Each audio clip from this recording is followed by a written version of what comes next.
يعني ايه انا ماليش استتاب؟ دعوه بالقانون، انا احتكم للشريعه. مالكش دعوه بايه؟ بالقانون. حضرتك انا بقولها لك على الهوا. الارهاب نشأ هنا. انا خادم للشريعه الاسلاميه. ايوه حراس المعبد. احتكم للشريعه الاسلاميه. حراس المعبد رجع تاني حراس المعبد. طبعا يا مولانا، ما نحرس ايه؟ الدين له رب يحميه. احرس ايه؟ الدين له رب يحميه. احنا خادم للشريعه الاسلاميه. كل مواطن سيد. انت مش اغير على الدين من المواطن العادي. بس مش خايف ان كل الجماعات المتطرفه رفعوا شعار يعني دي الفزاعه القانون الوضعي يا مولانا؟ مش في كل الامور. ايوه اذا خالف القانون الوضعي للشريعه الاسلاميه لا يعمل به. والله انا زعلان عليك يا دكتور كريم، انت راجل عالم كبير ازاي؟ اذا خالف القانون، يعني القانون الوضعي لو اجاز استيراد الخمور وصناعتها انا اقول نعم.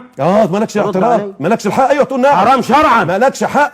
والدوله تأثم اذا سمعت بصناعه الخمور واذا سمعت باستيرادها وتصديرها، لانه مخالف للشريعه. مش في طوائف في بلدك بتبيعها؟ انا ماليش دعوه بالطوائف اللي تبيعها. طب الدوله ما سمحت ليهم، انت مالك مالهم؟ لهم هم، مش لعموم الشعب. طب حضرتك انت دخلت ليه في القانون؟ امال تدخلت ربنا حرم الميسر، يبقى يمنع اداره صالات القمار. يعني انت المحتسب يا دكتور كريم؟ ده شريعه. ده خطر قوي. يعني هي لا اله الا الله، ده شريعه ربنا. لا خطر قوي. لا انفرط في الشريعه، نهون الشريعه، لست عليهم بمسيطر. اسيب الشرع للقانون. إن عليك الا البلاغ. يعني حضرتك اصبح القانون بديل الشريعه؟ بس رد عليها في السؤال، هل القانون اصبح بديل عن الشريعه؟ بديل؟ لا ما تقولش الكلمه دي، انت راجل عالم. القانون هو الشريعه. لا، القانون هو الشريعه شيء والقانون الوضعي شيء. إن أنزلنا إليك الكتاب بالحق لتحكم بين الناس بما أراك الله. سبحان الرسول، ومن أتى ومن قام مقام الرسول من أهل الشرع. ده دليل، ده يا راجل يا فقه، يا راجل. إنما النهارده ده ربنا بيقول لتحكم بين الناس بما أراك، بما أراك. يعني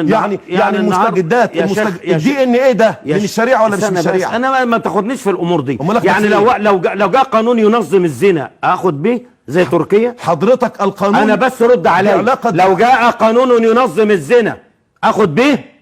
يعني ايه تاخد بيه؟ انت مجبر يجبرك قصدك يعني؟ لا، سؤالك غلط. اقف حماية للإسلام. سؤالك غلط. يعني انت حضرتك عاوز تعمل انقلاب على دولة ما هو اللي في فرنسا حصل كده. هم شافوا في فرنسا الاخواننا هناك. يا مولانا ما ندخلش احمد في الحاجة. ما تدخلش انت اللي بتقول الكلام ده الخطير ده كلام ارهابي يا دكتور. انا لا اهون من امر الشريعة يا مولانا. لا اله الا الله. انت في دولة فرنسية دلوقتي، لا، انا في دولة دستورها ينص على ان الشريعة الاسلامية المصدر الرئيسي للتشريع. حضرتك رضي من رضي وابي من ابى. انما ليس من حقك ان ترغم غيرك على معتقدك. ليس من حقك ان ترغم غيرك على العلماء وظيفتهم ايه؟ الفقه اراء متعدده ولا راي واحد؟ انا ما بتكلمش على الفقه، بتكلم على الشريعه يا استاذ. ما تلخبطش ما بين الشريعه والفقه. انا بتكلم عن الشريعه. حضرتك الشريعه يا دكتور، احرس الشريعه ولا ما احرسش الشريعه؟ انت اللي تحرس الشريعه ولا الدوله ولا ولي الامر اللي انت انتخبته؟ لا اله الا معترض الله. على ولي الامر انه بيحرس الشريعه، اعترض عليه في المجلس الشعبي. انا ما اقدرش اعترض عليه. امال انت بتقول انت اللي تحرس الشريعه ازاي؟ ما انا واحد من المتخصصين.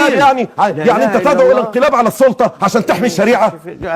افرض جالي شيخ، استنى عليا لو سمحت. لا سمحت يعني، ما افرض جالك شيخ وقال لك انا معترض على الحاكم في المساله الفلانيه، اقول له قوم احرس الشريعه؟ هل حراسه الشريعه بتقسمها ازاي؟ التايتل ايه بتاعك عشان تحرس الشريعه؟ التفويض بتاع جبريل فين اللي بتحرس بيه الشريعه؟ مين اللي يديك التفويض ده؟ ربنا. فين الدليل؟ الله. ولو ردوه الى الرسول والى اولي الامر منهم لعلمه الذين يستنبطونه. ما انت بتحرض على الخروج عن ولي الامر. ما انت بتحرض على الخروج على ولي الامر، مش ولي الامر اللي بينظم الدوله. طيب ولي الامر هو اللي عمل شرم الشيخ وخلافه. بس انت طب ايه اللي بيدعوك يا شيخ احمد؟ بس يعني لا يجب انك تنسحب. طيب هطلع فاصل، وبعد الفاصل هنكمل معاكم المناقشه.